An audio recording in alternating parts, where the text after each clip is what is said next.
सरकार पूरी तरह काम नहीं कर पा रही है और ये क्या केंद्रीय नेतृत्व के इशारा में ही ये सारा काम दिख रही मुद्दे है। को लेकर काफी इसीलिए वो अल्लाह विपक्ष भी कर रहा है। विपक्ष चाहता है कि अगर वर्तमान में अगर अभी चुनाव करवाए जाते हैं तो कहीं ना कहीं सरकार को इसका खामियाजा भुगतना पड़ेगा, और इसी डर से क्या सरकार जो चुनाव है, जो निकाय चुनाव है, इनमें देरी करते हुए क्या पता निकाय और पंचायत चुनाव में हमारे कि सरकार बार बार चुनाव को आगे बढ़ा रही है। एक साथ चुनाव कराने की जो सरकार कह रही है उसको लेकर डिले करते ही जा रही है, तो विपक्ष के पास में ये मुद्दा स्वाभाविक है आना, क्योंकि सरकार बार बार तारीखों को आगे बढ़ा रही है। तो आखिर इसकी वजह सरकार ही स्पष्ट नहीं कर पा रही है।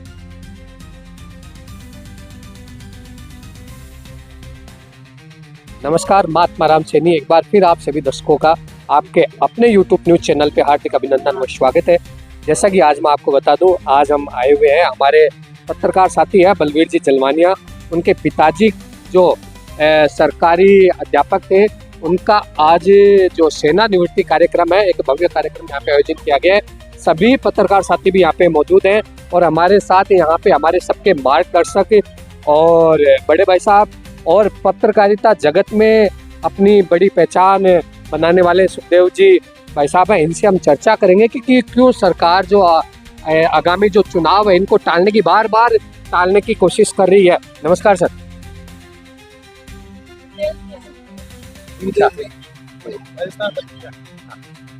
दास्तान पत्रिका से सर जुड़े हुए हैं। सर से जानेंगे कि किस तरीके से जो सरकार है, क्यों, क्या सरकार की जो मंशा क्या है जो चुनाव को लेकर। नमस्कार सर।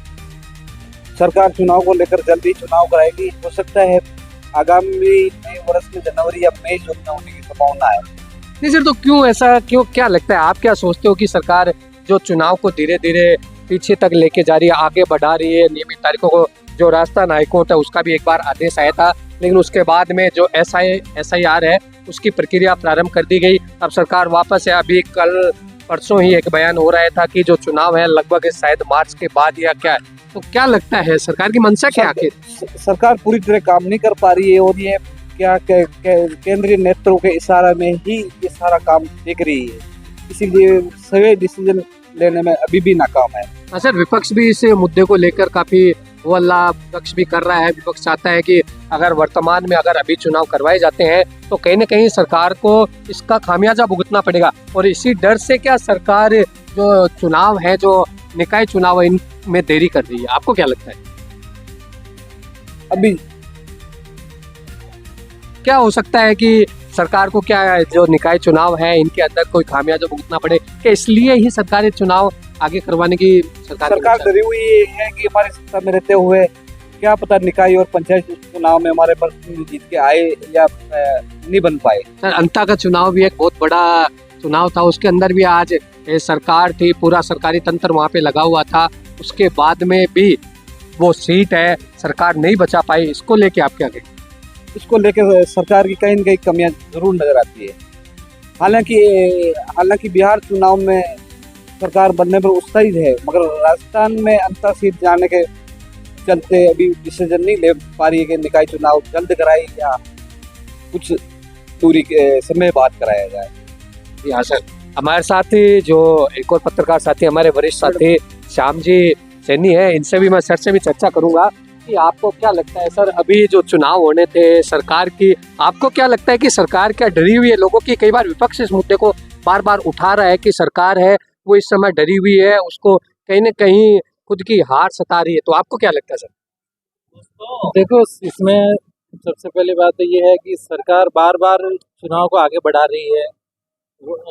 एक साथ चुनाव कराने की जो सरकार कह रही है उसको लेकर डिले करते ही जा रही है, तो विपक्ष के पास में ये मुद्दा स्वाभाविक है आना, क्योंकि सरकार बार बार तारीखों को आगे बढ़ा रही है। तो आखिर इसकी वजह सरकार ही स्पष्ट नहीं कर पा रही है। ऐसे में ये पहली बार हम भी देख रहे हैं, हमने भी कई बार वोटिंग की है जब चुनाव होते हैं तो, लेकिन इतना ज़्यादा डिले नहीं करना चाहिए। सरकार को डिसीजन लेना चाहिए, जल्द लेना चाहिए। ऐसे बार बार चुनाव को आगे बढ़ाने से विपक्ष के पास तो ऑलरेडी वो तो मुद्दा ढूंढ रही है विपक्ष, तो सरकार विपक्ष को ऑलरेडी मुद्दा देने के चांस दे रही, तो ऐसा क्यों कर? सर, एक और है, जैसे ग्रामीण अंचलों की अगर बात करें अपन, ग्रामीण क्षेत्रों के अंदर अगर देखा जाए सरपंचों को प्रशासक के रूप में लगाया गया है, लेकिन जो आम जनता है इस दौरान पीसती चली जा रही है। उनके जो विकास कार्य होने चाहिए थे, क्योंकि ग्रामीण अंचलों के अंदर तो मैं भी देख रहा हूँ कि बिल्कुल भी विकास कार्य कहीं हो ही नहीं रहे हैं। तो इसको लेकर भी आपकी क्या राय है? तो विकास कार्य की बात की जाए तो हम सभी लोग पत्रकारिता से जुड़े हैं, तो पत्रकारिता करते हैं। गांव में विकास के नाम पर तो देखा जाए तो जो अमुक जो समस्या होती है ग्रामीणों की, वो तो 5 साल गुजर जाते हैं, 10 की 10 रहती है। बातें करते हैं जनप्रतिनिधि, ये हम भी जानते हैं, अपन भी हर चीज़ से जनता से भी जुड़ाव है और क्षेत्र में फील्ड में भी हम सभी पत्रकार साथी घूमते हैं। लेकिन जो प्रमुख जो समस्या होती है ग्राम पंचायत, वो आज भी वो की वो बरकरार है। देखा जाए तो गंदे पानी निकासी की समस्या, आम रास्तों में ऐसा पानी कीचड़ भरा रहता है, सड़कें टूटी रहती है, रोड लाइट का अभाव रहता है। बहुत से लोगों को कॉल आते हैं, सर हमारे ये समस्या, मोहल्ले में लाइटें नहीं है और जो पानी की जो सप्लाई होनी चाहिए वो निर्धारित होनी चाहिए, वो भी इंद्रदेव मेहरबान है। लगातार 2 सालों से इतनी बरसात हो रही है, फिर भी गांव में पेयजल की किल्लत लोगों को आज भी सामना करना पड़ रहा है। तो ये क्यों? यानी ग्राम पंचायत की जो कार्यशैली है, व्यवस्था है, वो बिल्कुल नाकाम है। बातें करती है लोगों से अपने वोट बटोरने के लिए, लेकिन धरातल पे वो चीज़ें बिल्कुल भी फॉलो नहीं हो रही है। ये सत्य है। सर, पत्रकार साथी जब इन्हीं मामलों को लेकर जब पत्रकार साथी भी आवाज उठाते हैं, तो कहीं न कहीं ग्रामीण अंचलों को उनको भी खुद की जान जोखिम में डालकर पत्रकारिता करनी पड़ रही है। क्योंकि वो लोग उन लोगों की नज़रों के अंदर खुलेआम रहते हैं। ऐसे में चाहे से मैं भू-माफिया की बात करूँ, बजरी माफिया की बात करूँ या जो ग्राम पंचायत होती है, उनके प्रतिनिधि है, वो चुने हुए प्रतिनिधि, वो पत्रकारों के जो काम होते हैं, उनके अंदर भी विघ्न डालते हैं। अगर उनकी जब कमियाँ उजागर होती है, तो उसको लेकर वो खुले आम पत्रकारों के ऊपर आरोप प्रत्यारोप होता है। कई बार तो पत्रकार के ऊपर हाथापाई तक की नौबत आ जाती है। इसको लेकर क्या है, पत्रकारों की सुरक्षा के ऊपर भी सवाल उठते हैं। सरकार भी इस ओर ध्यान नहीं देती। समय समय के ऊपर जो पत्रकार संगठन है, वो भी कई बार इन मुद्दों के ऊपर चर्चा करते हैं। लेकिन आखिरकार कहीं ना कहीं जो पत्रकारों की सुरक्षा है, उसको भी इस बार अनदेखा नहीं किया जा सकता। अभी आगामी चुनाव है, इसको लेकर आपकी राय क्या रहेगी? देखो, पत्रकार सुरक्षा कानून की बात की जाए तो जब वसुंधरा राजे की सरकार थी, तो उस समय जो पूर्व मुख्यमंत्री अशोक गहलोत है, वो बोल रहे थे कि हमारी जब सरकार आएगी तो हम पत्रकार सुरक्षा कानून लागू करेंगे। उनका भी कार्यकाल खत्म हो चुका है, तो वो की बात वही रही है। उनका भी बिल्कुल भी कोई जो वादे किए थे पत्रकार सुरक्षा कानून लागू, उन्होंने भी नहीं किया। तो वहाँ पे पत्रकार अपना आप को ठगा हुआ महसूस कर रहे हैं। लंबे समय से पत्रकार पत्रकार सुरक्षा कानून की मांग कर रहे हैं, करते आ रहे हैं। सरकारें बिल्कुल भी उन पर ध्यान नहीं दे रही है। आज पत्रकार एक आवाज़ उठाता है, किसकी उठाता है? आम जनता की उठाता है। सरकार की भी जो खबरें होती है वो प्रकाशित करते हैं। लेकिन अगर पत्रकारों के साथ में इस तरह से ये रवैया सरकार अनदेखा करती है, तो ये बिल्कुल भी जायज़ नहीं है। क्योंकि पत्रकार एक फील्ड में आज हर छोटी से बड़ी खबरों को कवरेज करता है। आज का दौर जो पत्रकारिता, एक बात की जाए तो बहुत ही इतना मतलब आसान कार्य नहीं है पत्रकारिता करना, बहुत ही चुनौतियों भरा है। एक पत्रकार से उसकी वास्तविकता, फील्ड में जो पत्रकार रहते हैं उनसे पूछा जाए कि आपको क्या समस्या का सामना करना पड़ता है, तो समस्याओं का ढेर लग जाएगा।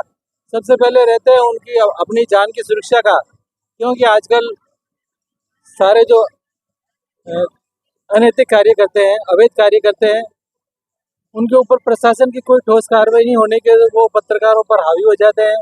कई बार उन पर जानलेवा हमला किया जाता है। कई बार अपन देखते हैं पत्रकारों की जान तक जाती है। तो ऐसे में सरकार को पत्रकारों की सुरक्षा के कानून को लेकर ध्यान देना चाहिए। और मैं तो सभी जो अपने राज्य के पत्रकार हैं, देश के पत्रकारों से यही मांग करता हूँ कि सारे जो ग्रामीण क्षेत्र के पत्रकार हैं, चाहे शहरी क्षेत्र के पत्रकार हैं, सभी पत्रकारों को साथ लेकर पुरजोर सरकार से मांग उठानी चाहिए पत्रकार सुरक्षा कानून को लेकर, जिससे कि पत्रकारों का भविष्य भी सुरक्षित रहे। और आज पत्रकार का भी एक परिवार है। आज जो फील्ड में जो पत्रकारिता जो करते हैं, उनको कोई सैलरी नहीं मिलती है। वो अपने बलबूते पर कैसे वो पत्रकारिता करते हैं, कितना टेढ़ा काम है। ये बहुत ही चुनौतियाँ भरा काम है। कितना उनको रिस्क रहता है एक पत्रकार को पत्रकारिता करने के लिए। जो पत्रकारिता पहले थी, एक पत्रकार अगर 2 लाइन भी अगर प्रकाशित कर देता है तो प्रशासन और सरकार हरकत में आ जाती थी। लेकिन अब ऐसा हो चुका है कि एक पत्रकार खबर को कितना ही प्रकाशित करे, ना तो उस पर सरकार ध्यान देती है, ना प्रशासन के अधिकारी देते हैं।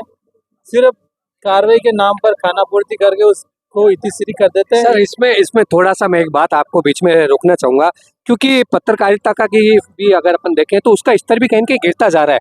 कुछ पत्रकार जो खुद के स्वार्थपूर्ण के कारण पूरे पत्रकार जगत को इस समय बदनाम कर रहे हैं, उनके लिए भी आप क्या कहना चाहेंगे? क्योंकि ये नहीं है कि सभी एक जैसे हैं, पाँचों उँगलियाँ बराबर नहीं होती। कुछ पत्रकारिता के क्षेत्र में ऐसे अपवाद स्वरूप कुछ लोग ऐसे आ चुके हैं, जो पूरे पत्रकार जगत को बदनाम कर रहे हैं। तो इन उन लोगों के लिए आप क्या कहना चाहेंगे? अब देखा जाए तो वास्तविकता तो ये है, क्योंकि सच्चाई बहुत कड़वी होती है। आजकल ऐसे डिजिटल पेपर आ गए हैं और ऐसे लोग अपने आप को सोशल मीडिया पे कोई भी बना देता है और अपना आप को पत्रकार बोलता है, तो उन लोगों की वजह से जो वास्तविक पत्रकार है उनकी छवि खराब हो रही है। उन पे कार्रवाई होनी चाहिए। आज कोई प्रमाणित पत्रकार नहीं है, वो भी अपना आप को लोगों के बीच में जाके कहता है मैं पत्रकार हूँ, और वो जनता को भ्रमित करता है और अपना रोब झाड़ता है, अनैतिक कार्य करता है। तो ऐसे पत्रकारों पर प्रशासन को और जो पत्रकार के संगठन है उनको भी जागरूक हो गए ऐसे पत्रकारों पर लगाम लगानी चाहिए और कार्रवाई होनी चाहिए, जिससे कि जो वास्तविक पत्रकार है पत्रकारिता बदनाम ना हो। जी हाँ, इस समय हम मौजूद थे, जैसा कि मैंने आपको पूर्व में बताया था, हमारे पत्रकार साथी बलवीर जी जलवानिया थे, उनके पिताजी जो सरकारी स्कूल के अंदर अध्यापक थे, आज वो सेवानिवृत्त हुए हैं और उनका एक सम्मान समारोह का कार्यक्रम रखा गया था। समस्त जो हमारे भाई साहब से निवेदन करूंगा, हमारे पत्रकार साथियों का एक बार आप दिखाएं। सभी पत्रकार साथी यहाँ पे मौजूद थे और सबकी एक राय यहाँ पे रखी गई, क्योंकि पत्रकार होता है एक समय की, एक मिनट की वैल्यू जानता है, वो कहीं भी हो। आज भी हमने इस पे चर्चा की है, आगामी जो चुनाव होने हैं, ग्रामीण स्तरों के अंदर भी जो चुनाव होने हैं, निकाय चुनाव होने हैं, उनके ऊपर भी विस्तृत चर्चा की थी। और भविष्य में भी जब भी हमें मौका मिलेगा, आप लोग के लिए कहीं जो भी मुख्य बिंदु होंगे चुनाव से संबंधित होंगे, या फिर और भी जो आपके लिए जो चुनावी वादे जैसे लोग आपके पास करते हैं, राजनेता आपके पास आते हैं, लेकिन धरातल पे जब उनको देखा जाता है तो वो जीरो मिलता है। इन्हीं सभी मुद्दों के साथ एक बार मैं पुनः आप सभी का हार्दिक अभिनंदन करता हूँ, स्वागत करता हूँ। धन्यवाद।